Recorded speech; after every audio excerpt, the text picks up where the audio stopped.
Chaque nuit, tu fermes les yeux en pensant simplement te reposer. Mais si ton sommeil cachait quelque chose de bien plus profond, un monde invisible, où tes émotions deviennent des portes, où la peur, la tristesse, les désirs ne sont pas seulement ressentis, mais utilisés. Tu crois rêver, mais certains disent que, dans cet état, ton esprit devient accessible, vulnérable, ouvert. Et si tes cauchemars n'étaient pas que des images aléatoires? Et si cette fatigue au réveil n'était pas normale? Depuis des siècles, certaines traditions parlent d'une vérité troublante. La nuit, tout ne dort pas. Alors avant de t'endormir ce soir, pose-toi cette question. Es-tu vraiment seul quand tu dors? 1. La nourriture de la peur. La nuit tombe. Ton corps se détend, tes yeux se ferment, et ton esprit entre dans un monde que tu ne contrôles plus totalement. Puis viennent ces rêves. Tu cours sans savoir pourquoi. Quelque chose te poursuit, mais tu ne vois jamais clairement quoi. Ton souffle est court, ton cœur bat violemment. Et au moment où tu es sur le point d'être attrapé, tu te réveilles. Ce genre de rêve, beaucoup de personnes le vivent. Mais dans certaines traditions spirituelles, on dit que ces moments ne sont pas anodins. La peur n'est pas juste une émotion, c'est une énergie intense, une vibration profonde qui traverse tout ton être. Et selon certaines croyances, il existerait des forces invisibles qui se nourrissent précisément de cette énergie-là. Plus la peur est forte, plus elle serait savoureuse. Ce qui est troublant, c'est que ces rêves reviennent souvent. Les mêmes scénarios, les mêmes sensations, comme si quelque chose insistait, comme si on cherchait à provoquer en toi cette peur, encore et encore. La Bible elle-même parle de la peur comme d'un état qui peut affaiblir l'homme. Elle nous met en garde contre ce sentiment qui peut prendre le contrôle de l'esprit. La Bible nous dit dans 2 Timothée 1,7 « Car ce n'est pas un esprit de peur que Dieu nous a donné, mais un esprit de force, d'amour et de sagesse. » Cela signifie que la peur ne vient pas de ce qui est bon pour toi, mais qu'elle peut être utilisée pour te fragiliser. Dans le sommeil, ton esprit est plus vulnérable. Tes défenses sont abaissées. Tu ne filtres plus ce que tu ressens. Et c'est précisément dans cet état que la peur devient la plus pure, la plus intense. Certains pensent que ces cauchemars sont simplement le reflet du stress ou de l'anxiété. Et c'est souvent vrai. Mais d'autres croient qu'il y a parfois quelque chose de plus. Quelque chose qui amplifie ces peurs, qui les entretient, qui les cultive. Comme si la peur devenait une source, une nourriture invisible. Et si c'était le cas, alors chaque fois que tu te laisses envahir par cette peur, même dans ton sommeil, tu pourrais, sans le savoir, alimenter quelque chose qui cherche à rester dans l'ombre. C'est pour cela que beaucoup de traditions spirituelles insistent sur la paix intérieure avant de dormir. Car ce que tu emmènes avec toi dans la nuit peut influencer ce que tu vis dans l'obscurité. La question n'est pas seulement « pourquoi tu as peur ?», mais plutôt « qu'est-ce que cette peur nourrit au-delà de toi ?» 2. La nourriture de la tristesse. La nuit est censée apaiser, mais parfois, elle fait exactement l'inverse. Tu t'endors sans problème. Et pourtant, dans ton sommeil, quelque chose change. Tu te retrouves dans des lieux familiers, avec des personnes que tu as aimées ou perdues, des conversations que tu n'as jamais terminées, des regrets que tu pensais oublier. Tout semble réel, trop réel. Tu ressens cette lourdeur, cette tristesse profonde qui ne s'explique pas toujours. Et quand tu te réveilles, elle est encore là, comme une trace invisible laissée en toi. Dans certaines croyances spirituelles, cette tristesse n'est pas anodine. Elle serait une autre forme d'énergie, plus silencieuse que la peur, mais tout aussi puissante. Contrairement à la peur qui explose, la tristesse s'installe, elle s'infiltre, elle s'attarde, et c'est justement ce qui la rend précieuse pour certaines forces invisibles, parce qu'elle ne te secoue pas, elle t'épuise lentement.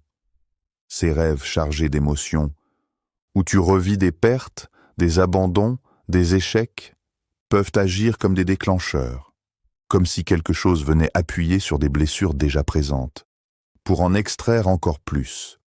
La Bible nous dit dans Proverbe 17-22, « Un cœur joyeux est un bon remède, mais un esprit abattu dessèche les eaux. » un esprit abattu dessèche.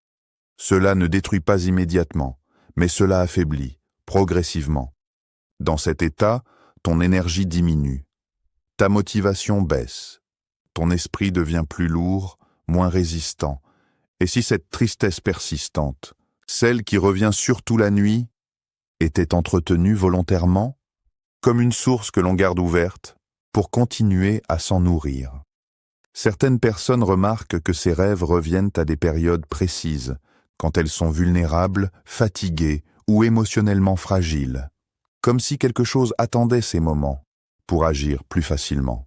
Ce qui rend cette nourriture encore plus troublante, c'est qu'elle est difficile à détecter. On pense que c'est juste nous, nos pensées, nos souvenirs. Mais si ce n'était pas seulement ça, et si, dans ces instants de tristesse nocturne, tu n'étais pas seul à ressentir, mais aussi à donner quelque chose sans t'en rendre compte? C'est pour cela que protéger son état émotionnel avant de dormir est essentiel. Parce que la nuit n'amplifie pas seulement ce que tu es, elle peut aussi exposer ce que tu portes. Et parfois, ce que tu portes devient une source pour autre chose. 3. La nourriture de la confusion. Certains rêves ne font pas peur. Ils ne rendent pas triste.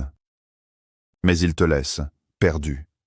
Tu te réveilles en te disant « Qu'est-ce que je viens de voir ?» Des lieux qui changent sans logique. Des personnes qui se transforment, des scènes incohérentes, presque absurdes. Tout semble flou, instable, incontrôlable. Et plus tu essaies de comprendre, moins ça a de sens. Cette confusion n'est pas violente comme la peur, ni lourde comme la tristesse, mais elle agit différemment. Elle brouille ton esprit. Dans certaines traditions spirituelles, la clarté mentale est une forme de protection. Un esprit clair voit, comprend, discerne. Mais un esprit confus, il doute, il hésite, il devient vulnérable. Et c'est exactement là que certaines forces pourraient intervenir. Parce que la confusion crée une faille. Quand tu ne comprends plus, tu ne contrôles plus. Et quand tu ne contrôles plus, tu deviens plus facile à influencer.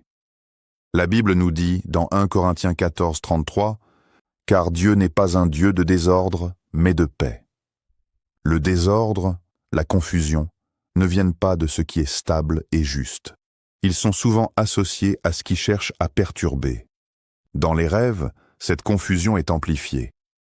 Ton esprit accepte l'illogique sans résister. Et c'est là que certaines croyances suggèrent quelque chose d'inquiétant.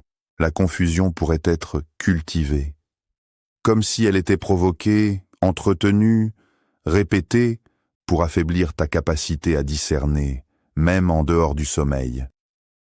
Tu remarques peut-être que certains rêves te laissent désorienter toute la journée, comme si ton esprit avait du mal à retrouver sa stabilité.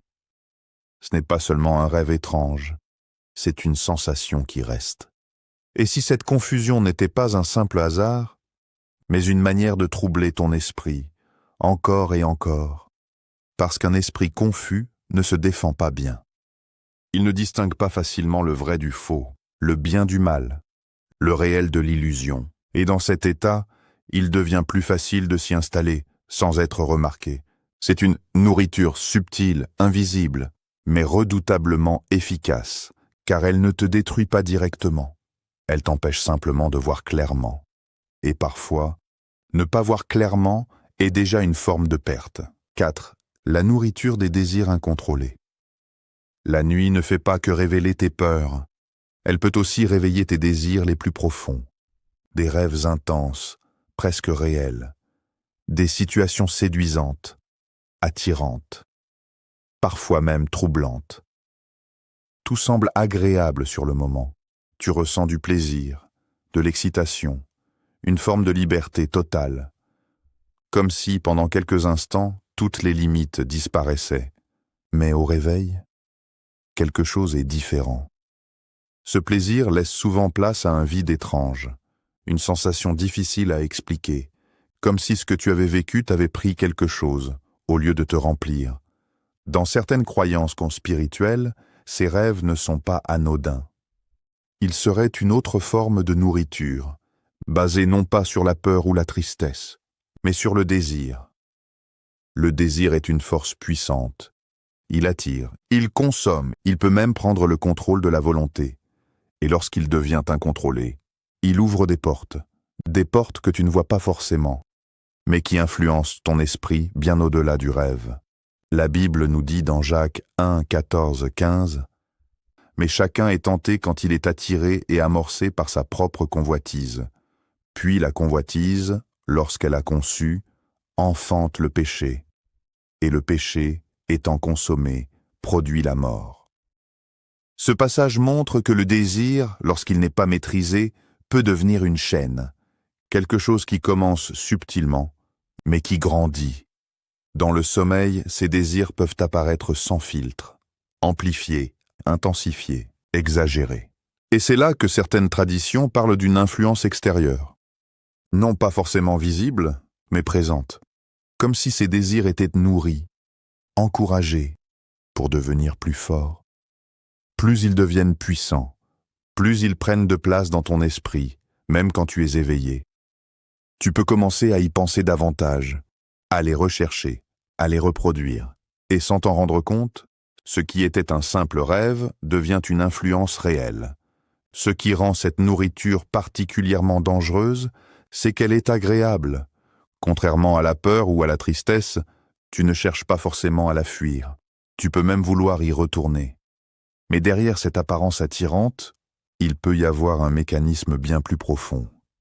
Comme si ce plaisir était utilisé pour te connecter, t'attacher, te rendre dépendant, et plus tu t'y abandonnes, plus tu pourrais, sans le savoir, alimenter quelque chose qui dépasse ton propre désir. C'est pour cela que beaucoup de traditions spirituelles insistent sur la maîtrise de soi, même dans les pensées, même dans l'invisible, parce que tout ce qui entre dans ton esprit laisse une trace. Et parfois, ce qui semble te donner du plaisir est en réalité en train de prendre quelque chose en retour. 5. La nourriture de l'épuisement invisible. Il y a des nuits où tu dors longtemps, très longtemps même, mais au réveil tu es encore fatigué. Pas une fatigue normale, pas juste un manque de repos, une fatigue lourde, profonde. Comme si ton énergie avait été drainée pendant la nuit. Tu ouvres les yeux, mais ton corps semble encore éteint, ton esprit est lent. Tu n'as envie de rien, sans raison apparente, et pourtant, tu as dormi. Ce phénomène, beaucoup de personnes le vivent, et souvent, on l'explique par le stress, le manque de sommeil réparateur, ou des cycles perturbés. Mais dans certaines croyances spirituelles, cette fatigue est vue autrement. Elle ne serait pas simplement physique, elle serait énergétique. Comme si quelque chose pendant ton sommeil ne se contentait pas de te laisser te reposer, mais utilisait ce moment pour puiser en toi. Pas de cauchemar, pas de rêve marquant, juste un vide au réveil. Et c'est justement ce qui rend cette nourriture encore plus mystérieuse. Parce qu'elle est silencieuse.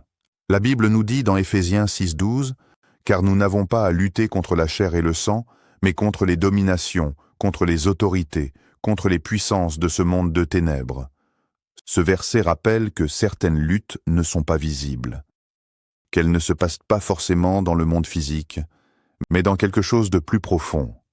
Dans le sommeil, ton corps se repose, mais ton esprit, lui, reste actif. Et si, dans cet état, quelque chose avait accès à toi différemment? Certaines traditions parlent de fatigue spirituelle. Une fatigue qui ne vient pas du travail, mais de ce qui se passe au niveau intérieur, comme si ton énergie était sollicitée sans ton consentement. Tu remarques peut-être que certaines nuits te laissent vider, même sans raison logique, ou que tu te réveilles systématiquement à certaines heures, avec cette sensation étrange. Ce ne sont pas forcément des preuves de quelque chose, mais pour certains, ce sont des signes, des indices que ton repos n'est pas toujours complètement paisible. Ce qui est troublant, c'est que plus tu es fatigué, moins tu résistes. Ton esprit devient plus lent, moins vigilant, moins ancré. Et dans cet état, tu es plus vulnérable. C'est un cercle silencieux. Tu te reposes pour récupérer, mais tu te réveilles affaibli. Et si cette fatigue n'était pas seulement un manque de repos, mais le résultat de quelque chose qui s'est servi pendant la nuit, C'est pour cela que certaines pratiques spirituelles insistent sur la protection avant de dormir. Pas seulement pour éviter les mauvais rêves, mais pour préserver ton énergie, parce que le sommeil est censé te reconstruire, pas te vider. Et parfois, ce que tu ne vois pas est ce qui agit le plus profondément. La nuit n'est peut-être pas aussi silencieuse qu'elle en a l'air.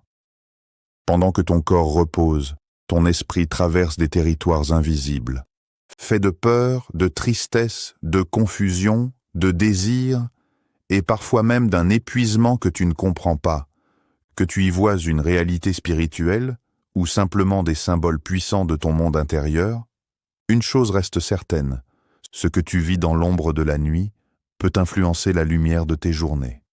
Tes rêves ne sont pas toujours anodins, tes émotions nocturnes non plus.